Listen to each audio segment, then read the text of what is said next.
نبی کریم صلی اللہ علیہ وسلم نے فرمایا، اللہ تعالیٰ نے کوئی بیماری ایسی نہیں بنائی جس کا علاج پیدا نہ کیا ہو۔ کچھ چیزوں میں یقینی شفا ہے، جن میں نمبر 1 شہد ہے، ہنی۔ ابو سعید رضی اللہ عنہ سے روایت ہے کہ ایک آدمی نبی صلی اللہ علیہ وسلم کی خدمت میں حاضر ہوئے اور عرض کیا کہ میرا بھائی پیٹ کی تکلیف میں مبتلا ہے۔ آپ نے فرمایا اسے شہد پلاؤ۔ پھر دوسری مرتبہ وہی صحابی حاضر ہوئے، آپ نے اسے اس مرتبہ بھی شہد پلانے کے لیے کہا۔ وہ تیسری بار آیا اور عرض کیا کہ میں نے عمل کیا ہے لیکن شفا نہیں ہوئی۔ آپ نے فرمایا اللہ تعالیٰ سچا ہے اور تمہارے بھائی کا پیٹ جھوٹا ہے، اسے پھر شہد پلاؤ۔ چنانچہ انہوں نے پھر شہد پلایا تو اسے تندرستی ہو گئی۔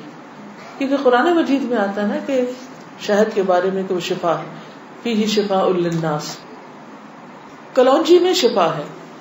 نبی صلی اللہ علیہ وسلم نے فرمایا سیاہ دانوں میں ہر بیماری سے شفا ہے سوائے موت کے۔ عجوہ کھجور، رسول اللہ صلی اللہ علیہ وسلم نے فرمایا عجوہ جنت کے پھلوں میں سے اور اس میں زہر سے شفا ہے۔ یعنی اگر آپ سمجھتے کہ آپ کے جسم میں آپ کا بلڈ پوائزنس ہو گیا ہے یا ویسے آپ کے اندر بہت ٹاکسنز ہو گئے ہیں تو اس صورت میں بھی آپ اس سے فائدہ اٹھا سکتے ہیں۔ نبی صلی اللہ علیہ وسلم نے فرمایا جو شخص روزانہ چند عجوہ کھجوریں کھا لیا کرے اسے اس دن رات تک زہر اور جادو نقصان نہیں پہنچا سکیں گے۔ بعض جگہ 7 کھجوروں کا ذکر ہے اور بعض اس میں چند دانوں کا ذکر ہے۔ تو اگر افورڈ کر سکے تو 1 دانہ ہی روز کھا لیں، 3 کھا لیں، 5 کھا لیں، 7 کھا لیں۔ لیکن یہ ہے کہ ایسے شخص کو اگر کوئی زہر بھی دے یا اس پہ کوئی جادو کی کوشش کرے تو اثر نہیں ہوگا۔ اسی طرح برنی کھجور کی قسم ہے۔ رسول اللہ صلی اللہ علیہ وسلم نے فرمایا سب سے بہترین کھجور برنی ہے، وہ بیماری کو دور کرتی ہے اور خود اس میں کوئی بیماری نہیں ہے، یعنی شفا کا ذریعہ ہے۔ پھر زمزم۔ ابو جمرہ کہتے ہیں کہ میں ابن عباس رضی اللہ عنہ سے لوگوں کے بے قابو ہجوم کو دور رکھتا تھا۔ ابن عباس ایک اسکالر تھے، مفسر قرآن، تو لوگ ہجوم کر دیتے تھے ان پر، لیکن کچھ عرصہ نہ جا سکا۔ بعد میں جب حاضر ہوا تو ابن عباس نے مجھ سے اتنے دن نہ آنے کی وجہ پوچھی۔ میں نے عرض کیا کہ مجھے بخار ہو گیا تھا۔ ابن عباس کہنے لگے کہ رسول اللہ صلی اللہ علیہ وسلم نے فرمایا بخار جہنم کی گرمی کے اثر سے ہوتا ہے، اس لیے اسے آب زمزم سے ٹھنڈا کیا کرو۔ یعنی بخار کے مریض کو آب زمزم پلائیں بھی، ماتھے پہ پٹیاں بھی کریں، چھڑکاؤ بھی کریں، کسی بھی طریقے سے اس کو ٹھنڈا کریں زمزم کے ساتھ۔ پھر پانی سے علاج۔ نبی صلی اللہ علیہ وسلم نے فرمایا جب کسی کو بخار ہو جائے تو 3 رات سحری کے وقت اس پر ٹھنڈا پانی بہایا جائے، یعنی صبح ارلی مارننگ۔ اب یہ وقت آپ نے خود مقرر کیا ہے، اس لیے اس وقت کی پابندی کرنا مسنون طریقہ ہوگا۔ بعض اوقات لوگ خود سے خود ایسی چیزیں اپنے لیے لازم کر لیتے ہیں، وہ ٹھیک نہیں۔ پھر ہے گائے کا دودھ۔ عبداللہ سے روایت ہے کہ رسول اللہ صلی اللہ علیہ وسلم نے فرمایا اللہ تعالیٰ نے بڑھاپے کے علاوہ ہر بیماری کا علاج نازل کیا ہے۔ گائے کا دودھ لازمی طور پر استعمال کیا کرو کیونکہ یہ ہر قسم کا درخت چرتی ہے، یعنی جو جانور مختلف درخت چرتے ہیں پھر ان کے دودھ کے اندر اس کا اثر آ جاتا ہے، یعنی وہ ایک طرح سے ان کے دودھ میں بہت ساری میڈیسنز خود بخود شامل ہو جاتی ہیں۔ حجامہ کے ذریعے علاج۔ ابن عباس بیان کرتے ہیں نبی صلی اللہ علیہ وسلم نے فرمایا بہترین دن جس میں تمہیں سینگی لگوانی چاہیے وہ چاند کا 17واں، 19واں اور 21واں دن ہے۔ معراج کی رات فرشتوں کے جس گروہ کے پاس سے بھی میں گزرا اس نے یہی کہا اے محمد صلی اللہ علیہ وسلم سینگی لگوانے کا اہتمام ضرور کرنا، یعنی حجامہ ضرور کروانا۔ فرشتوں کی ہر جماعت نے آپ کو یہی مشورہ دیا۔ انس رضی اللہ عنہ کہتے ہیں کہ رسول اللہ صلی اللہ علیہ وسلم نے فرمایا جب تم میں سے کسی کا خون بھڑکنے لگے، یعنی بلڈ پریشر ہو جائے، بی پی ہائی ہو جائے، تو وہ سینگی لگوائے، کیونکہ خون کے جوش مارنے سے آدمی کی موت واقع ہو سکتی ہے۔ یعنی بعض اوقات بی پی کے ہائی ہونے سے انسان مر سکتا ہے۔ پھر کھمبی کے پانی میں شفا ہے۔ کھمبی جو من کی ایک قسم ہے جس کو یہ کہتے ہیں مشروم، اور اس کا پانی آنکھ کی دوا ہے۔ عود ہندی میں شفا ہے۔ ام قیس سے مروی ہے کہ میں اپنے ایک لڑکے کو لے کر حضور صلی اللہ علیہ وسلم کی خدمت میں حاضر ہوئی۔ میں نے اس کی ناک میں بتی ڈالی تھی، اس کا حلق دبایا تھا، چونکہ اس کو گلے کی بیماری ہو گئی تھی. آپ نے فرمایا تم اپنے بچوں کو انگلی سے حلق دبا کر کیوں تکلیف دیتی ہو؟ یہ عود ہندی لو، اس میں 7 بیماریوں کی شفا ہے. ان میں سے ایک ذات الجنب، پسلی کا برم یعنی کہ نمونیا. اگر حلق کی بیماری ہو تو اس کو ناک میں ڈالو، اگر ذات الجنب ہو تو حلق میں ڈالو. یعنی بعض چیزیں ناک کے راستے بھی ٹپکائی جا سکتی، بعض گلے میں ڈالی جا سکتی. جنگلی بکری کے گوشت میں شفا، ہنٹنگ کا جو گوشت ہے نا. انس بن مالک سے روایت ہے کہ رسول اللہ صلی اللہ علیہ وسلم نے فرمایا ارق النساء سے شفا حاصل کرنے کے لیے جنگلی بکری کے ران کے اوپر والے کمر سے متصل حصے کو پگھلایا جائے، پھر اسے 3 حصوں میں تقسیم کیا جائے اور مریض نہار منہ 3 دن یعنی ہر روز ایک حصہ پیے. یعنی اس کو سوپ بنایا جائے، پگھلایا جیسے مراد یہ کہ اس کو بالکل اس کو ملیدہ بنا لیا جائے. کون سے حصے کو؟ ران کے اوپر کے حصے کو. تلبینہ. عائشہ رضی اللہ تعالی عنہا بیمار کے لیے اور میت کے سوگواروں کے لیے تلبینہ پکانے کا حکم دیتی تھی اور فرماتی تھی کہ میں نے رسول اللہ صلی اللہ علیہ وسلم سے سنا ہے کہ تلبینہ مریض کے دل کو سکون پہنچاتا ہے اور غم کو دور کرتا ہے. مہندی. سلمہ ام رافع جو رسول اللہ صلی اللہ علیہ وسلم کی آزاد کردہ باندی ہیں فرماتی ہیں کہ نبی صلی اللہ علیہ وسلم کو زخم ہوتا یا کانٹا چبھتا تو آپ اس جگہ مہندی لگاتے. اور آخری بات یہ کہ پرہیز علاج سے بہتر ہے. ام المنذر بنت قیس انصاریہ کہتی ہیں کہ رسول اللہ صلی اللہ علیہ وسلم میرے پاس آئے، آپ کے ساتھ علی رضی اللہ عنہ بھی تھے جو ابھی ابھی بیماری سے صحت یاب ہوئے تھے.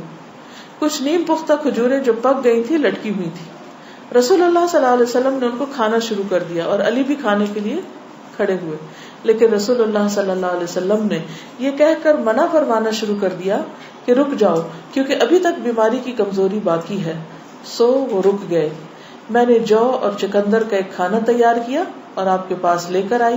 رسول اللہ صلی اللہ علیہ وسلم نے فرمایا علی یہ کھاؤ، یہ تمہارے لیے زیادہ مفید ہے. یعنی بیمار کو کچھ چیزیں کھانی چاہیے اور کچھ نہیں کھانی چاہیے. تو اس لیے حکم کیا ہے کہ علاج کرتے رہو. اللہ نے کوئی بیماری ایسی نہیں رکھی جس کا علاج نہ رکھا ہو سوائے موت اور بڑھاپے کے. اسی طرح معالج کو دکھانا چاہیے. جابر بن عبداللہ سے روایت ہے کہ رسول اللہ صلی اللہ علیہ وسلم ایک بیمار کی تیمارداری کے لیے تشریف لے گئے اور فرمایا تم لوگ اس کے لیے کوئی طبیب کیوں نہیں بلاتے؟ انہوں نے کہا اللہ کے رسول صلی اللہ علیہ وسلم آپ بھی ہم کو یہ حکم دیں گے، یعنی آپ بھی کہتے ہیں کہ ہم طبیب کو بلائیں. آپ نے فرمایا اللہ تعالیٰ نے جو بیماری اتاری ہے اس کی دوا بھی نازل کی ہے. تو طبیب یا معالج کو دکھانے کا حکم کیوں ہے؟ اس لیے کہ وہ صاحب علم ہے، صاحب تجربہ ہے، اس کے پاس ایکسپیرینس ہے. تو جب انسان کو کسی بھی چیز کے بارے میں علم نہ ہو تو حکم کیا ہے قرآن کا؟ فَاسْأَلُوا أَهْلَ الذِّكْرِ إِن كُنتُمْ لَا تَعْلَمُونَ. جاننے والوں سے پوچھو اگر تم نہیں جانتے، چاہے کوئی دنیاوی مسئلہ ہو یا کوئی دینی مسئلہ ہو. پہلا کیا ہے؟ توکل، اللہ پہ بھروسہ کہ شفا مجھے دے گا تو وہی دے گا.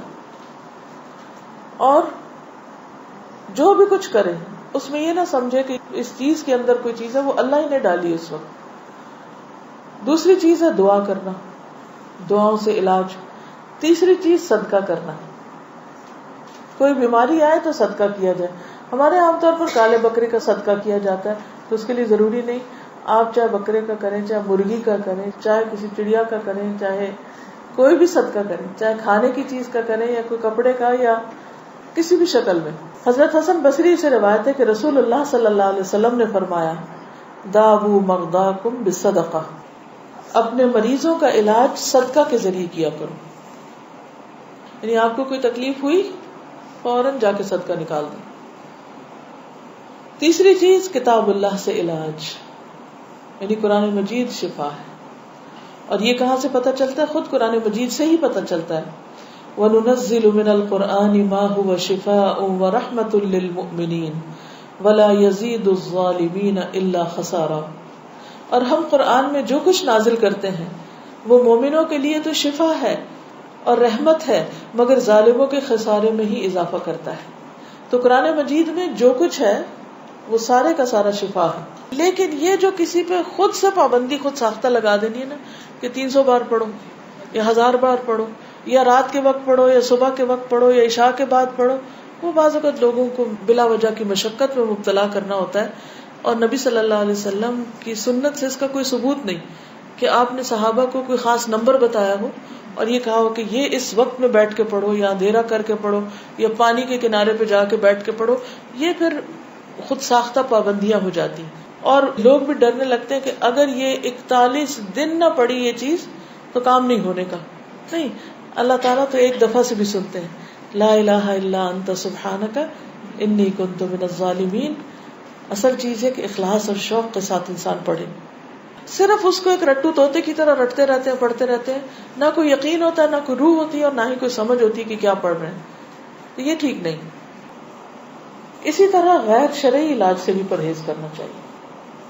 قیس بن سکن اسدی کہتے ہیں کہ عبداللہ بن مسعود نے اپنی بیوی کو دیکھا کہ اس نے خسرے کی بیماری کی وجہ سے تعویذ پہنا ہوا تھا. خسرہ کی بیماری معلوم ہے، جو سارے جسم کے اوپر وہ دانے آ جاتے ہیں. آپ نے اسے سختی سے کاٹا اور کہا کہ عبداللہ کی آل شرک سے بیزار ہے. ہم نے رسول اللہ صلی اللہ علیہ وسلم سے یہ بات بھی یاد کی ہے کہ بلا شبہ جھاڑ پھونک، تعویذ اور محبت کا جادو شرک ہے. یعنی کسی کو مسخر کرنے کے لیے جادو کرنا، کوئی ایسے ٹوٹکے کرنا، وہ بھی شرک میں آتا ہے. یعنی بعض خواتین ہوتی ہیں نا، وہ اپنے شوہر کا دل جیتنے کے لیے بابوں کے پاس چلی جاتی ہیں، وہاں سے کچھ عملیات کرواتی ہیں، تو یہ شرک میں آ جاتا ہے. اسی طرح کوئی چیز باندھ کے اسے گلے میں لٹکا لینا، یہ بھی درست نہیں. اس کو پڑھنا چاہیے. اور شرک یا دم جو ہے یہ سب کچھ پھر شرک میں شامل ہو جاتا ہے. اسی طرح حرام ادویات بھی منع ہے. نبی صلی اللہ علیہ وسلم نے حرام ادویات کے استعمال سے منع فرمایا ہے. ابو ہریرہ سے روایت ہے، سنن نبی داؤد. آپ نے فرمایا جس نے حرام چیز کے ساتھ علاج کیا اللہ تعالیٰ اس کے لیے اس میں شفا نہیں رکھے گا. یعنی حرام شفا نہیں دیتا، وہ مزید کسی بیماری کو بڑھانے کا ذریعہ بن جاتا ہے. آج کل آپ دیکھیں کہ کتنا زیادہ سائیڈ ایفیکٹس کے بارے میں آپ سنتے ہیں. تو بعض اوقات ایسی دوائیاں جو ایک مرض کو بظاہر کیور کرتی ہیں، وہ اپنے ٹاکسنز اور جگہوں پر اتنے زیادہ پیدا کر دیتی ہیں کہ جس سے ایک مرض جاتا ہے تو ایک اور نکل آتا ہے، جو مکمل شفا نہیں ہوتی. الکوہل سے علاج کرنا منع ہے. بعض لوگ کھانسی وانسی میں وہ دیتے ہیں نا برانڈی، اور کہتے ہیں بس ایک چمچہ بچے کو پلا دو تو ٹھیک ہو جائے گا. چاہے اس سے وہ ٹھیک ہو بظاہر، لیکن وہ مزید مرض پیدا کرنے والی، وہ شفا کا ذریعہ نہیں بلکہ بیماری ہے. نبی صلی اللہ علیہ وسلم نے جو فرمایا کہ 3 چیزوں میں شفا ہے، اس میں ایک شربت اصل، شہد پینا، اور دوسرا شرطت محجم، یعنی اس کے کٹ میں وہ جو حجامہ والا کٹ لگاتا ہے، اور تیسرا داغنا. تو میں تمہیں داغنے سے منع کرتا ہوں. 2 طریقے ٹھیک ہے، شربت اصل ٹھیک ہے، شرطت محجم ٹھیک ہے، لیکن داغنا ٹھیک نہیں.